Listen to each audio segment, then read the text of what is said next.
नमस्कार। हम 2-3 दिन से लगातार न्यूज़ में, अखबारों में, टीवी पर, सोशल मीडिया पर 2 ही खबरें लगातार देख रहे हैं जो दिल को दहला देने वाली हैं।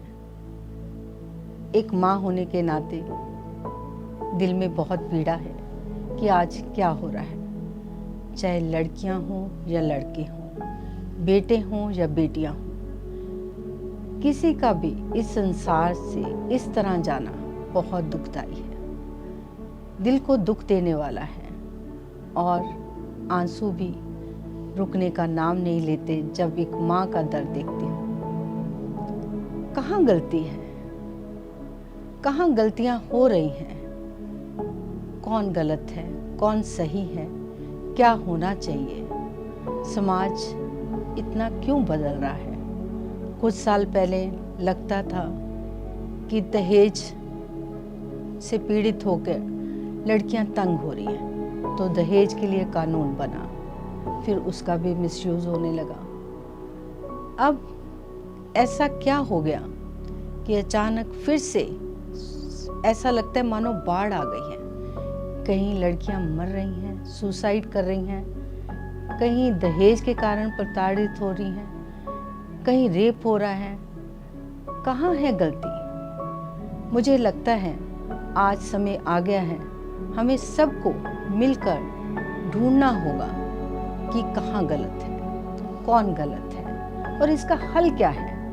क्योंकि 2 दिन तो लगातार हो रहा है, उसके बाद बहुत से लोग स्पीचेस भी देंगे, बहुत जोश भरे नारे भी लगेंगे, कैंडल मार्च भी होगा, पर उसके बाद उन माता पिता पर क्या बीतेगी जिन्होंने अपनी बच्ची खो दी, जिन्होंने अपने बच्चे खो दिए, उन पर क्या बीतेगी। इन सब को हमें देखना है, समझना है कि कहाँ पे गलती हो रही है। मेरे पास बहुत से केसेस आते हैं क्योंकि आपको मालूम ही है कि मैं बुजुर्गों का काम करती हूँ। कहीं बच्चे गलत होते हैं, कहीं बड़े भी गलत होते हैं। तो इन चीज़ों का हल कहाँ है, इन समस्याओं का समाधान कहाँ है, समाज को कैसे बदलना होगा।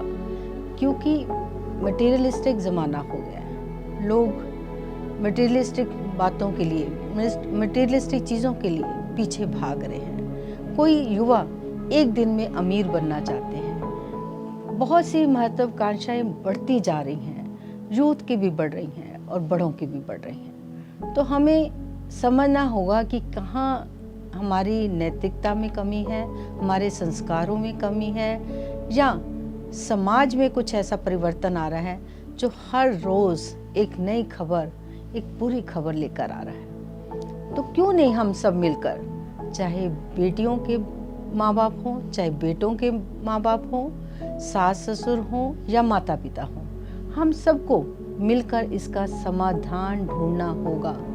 दहेज बुरी बला है, रेप घिनौना अपराध है, छोटी बच्ची के साथ हो, बड़ी बच्ची के साथ हो, या बुढ़िया के साथ हो, या बुजुर्ग माता के साथ हो, घिनौना अपराध हो। मुझे लगता है कि इन लोगों को पकड़कर एक सबक सिखाना होगा, इनकी मानसिकता को सुधारना होगा। कुछ ऐसे हमें निर्णय लेने होंगे कि कोई भी ऐसा काम करने से पहले 100 बार, हजारों बार सोचे और उसकी रूह भी कांप जाए उसका अंजाम सोचने पर। तो क्या करें हम? मुझे लगता है कि अब गर्मियां हैं, वर्क फ्रॉम होम करना है, सबने घर बैठना है, तो आओ सब चिंतन और मंथन करें कि क्या करना चाहिए, क्या समाधान होना चाहिए, चाहे वो लड़की के माता पिता हों या लड़के के माता पिता। अगर कोई दहेज लेता है या देता है, दोनों ही अपराध होने चाहिए। मैं आपको अपनी बात बताती हूँ। जब मेरे बच्चे की शादी थी, मैं लड़की ढूंढ रही थी, तो मुझे एक ऑफर आई कि हम इतने करोड़ लगाएंगे, इतने देंगे।